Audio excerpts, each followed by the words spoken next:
Welcome into the Devil's Digest game preview as Arizona State gets set to host number 24 TCU here at Meta in America Stadium on Friday at 6 p.m. As always, I'm Justin Lestertosa. That's publisher Hood Rubino. First, we'd like to thank our sponsors, starting with Burrito Express, the best burrito in the Valley. 100% fresh ingredients, authentic recipes, and 9 Valley locations that are not including all of the Circle K fast and fresh locations. So to get all the details on where to go and all the prices and everything along those lines, go to theburritoexpress.com. You don't want to miss out. And next, our other sponsor in Santan Ford. No car dealership in the Valley has helped hook up ASU athletes with more deals on their cars than Santan Ford. And with the gas prices still remaining very high nowadays, go to Santan Ford up the Val Vista and the 202 freeway for a new or used vehicle, whether that's electric or hybrid. Go to Santan Ford and they'll be able to hook you up with a good deal on your next car. And Hode, going into this matchup, a lot of people still feel slightly concerned about ASU coming out of Baylor in the non-conference slate, but many people are forgetting that ASU at this time last year was also 3-1 and went on their big run towards the second half and the latter part of the season, so there's still a lot of time to make up some ground. What would you say to those Sun Devil fans who are kind of having those concerns? Yeah, I mean, I think exactly, Justin. I would point to 2024, and even though ASU was undefeated in the non-conference slate, this year obviously already have one loss. But nonetheless, it exactly is a team that got better and better as the season progressed. I think where some ASU fans are critical, if you will, is just because you do have ultimately 80% of the roster coming back. So you just really thought that the continuity was going to be there.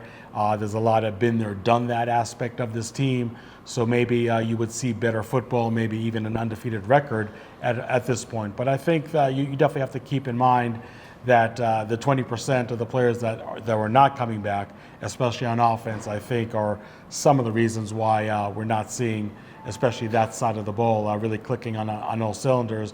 I think the passing offense up until the second half of the Baylor game really did struggle, and I think that was some of the issues why we didn't see this team really humming like everybody thought that there were going to be some pass protection issues. Also, I think the injury to wide receiver Jalen Moss, until the ASU coaches were able to figure out what to do in lieu of that absence, and I think they really did find out what is the formula to remedy here. We'll talk about that in a second. I think that is one issue that affected them. I think the ASU defense, by and large, has played well. But, obviously just giving up so many explosive touchdowns this early in the season is probably one area that ASU fans do find as a concern. Obviously really cost them one game, didn't cost them really more than that. But overall, I just think that, again, just like 2024, you're going to see a better team play each and every week from here on out, because I do feel we saw a lot of good signs in that Baylor game. And don't forget, there were so many Big 12 games in 2024 where ASU won in dramatic fashion. Not a last-second field goal like we saw last week, but just in other very, very dramatic ways.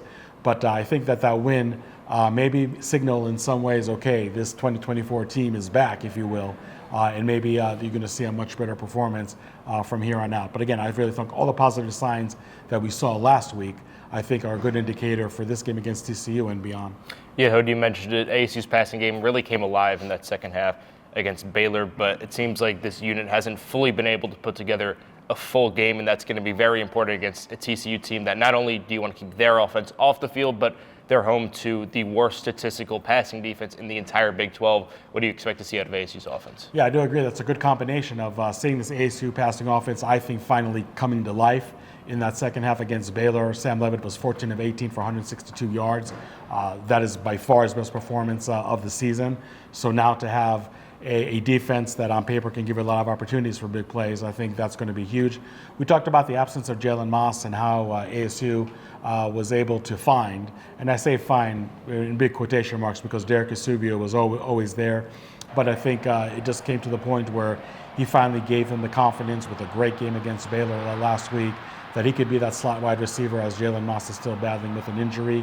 I just felt that ASU was in that, I would say, quote-unquote two tight end formation prison, if you will, which didn't always work, especially in the passing game. And now with Derek Asubio, they can go back to just the three wide receiver look, which really is the base of this offense. Not to say that the tight ends are going to be cut out of the picture, all that when it comes to the receiving game. Shaman Matera, let's not forget, has had great back-to-back performances in the last two games. But I do feel that now they're going to show a look that really haven't showed a whole lot on film earlier this year, which obviously is an advantage. And I think also when you have a game like Baylor, where we finally saw an opposing secondary really bracketing Jordan Tyson, that really opened up things for a guy like Derek Asubio and for tight end Shaman Mateer. And I still think that Jaron Hamilton and Malik McClain, and I know two wide receivers that kind of drawing a lot of criticism by ASU fans, I really think that breakout game is much sooner than people think it will be. Maybe might even might happen tomorrow for one or both of them against TCU. When it comes to the run game, I do feel that it wasn't a great running game performance by ASU. I mean, sure, they had 189 yards, but I think the coaches were very forthcoming, saying that they did not want Sam Levitt to account for 60-plus yards of that. So I think the return of Kyson Brown, who was kind of eased into the lineup last week, is going to have a bigger role tomorrow. I think we're going to see a much better Kanye Udo than we saw last week, because we saw what he did 2 weeks ago against Texas State. I think Malik Brown is pretty much playing a very, very good football from week one until now. So that running game also is a running game that I think it can take a lot of pressure off of Jordan Tyson, off the passing game. What we saw again last week, I really think it's an aberration. Let's not forget that going into this Baylor game, the ground attack did have back-to-back 200-yard performances, and I think they're definitely capable of having one tomorrow as well. But overall, I think what we saw from the passing offense the second half against Baylor should give a lot of confidence, especially facing this caliber of secondary for tomorrow's game. Yeah, and defensive coordinator Brian Ward and the rest of ASU staff have kind of raved about TCU quarterback Josh Hoover, who leads this dynamic offense, but ASU's defense has shown in the past that they can hold their own against these dynamic, fast, explosive offenses. So what do you expect to see out of ASU's defense? Yeah, I mean, Josh Hoover is just another stud quarterback that this ASU defense has to face. Already has 1,000 passing yards, by the way, 1,000 on the nose, 11 touchdown passes. Just in their last game against SMU, he did have 379 passing yards, 5 touchdowns, 1 interception. He's more of a dual threat quarterback than what they saw with Parker Robertson and Baylor last week. So I think this is a game where you just have to make sure that you're able to rush the quarterback with a minimal amount of players. So you're not going to really take one player out of coverage, because having 6-7 players in coverage is definitely going to be important against such an explosive TCU offense. It's also an offense that's going to miss their starting running back. So I almost feel like not putting that many players on the line of scrimmage and maybe daring TCU to run the ball is probably not going to be a bad strategy, all that. Also, you look at the starting wide receiver, Eric McAllister. I mean, really, really wacky game log if you're looking at it. The first 2 games of the year, both, by the way, wins by TCU, he only had 66 combined yards, no touchdowns.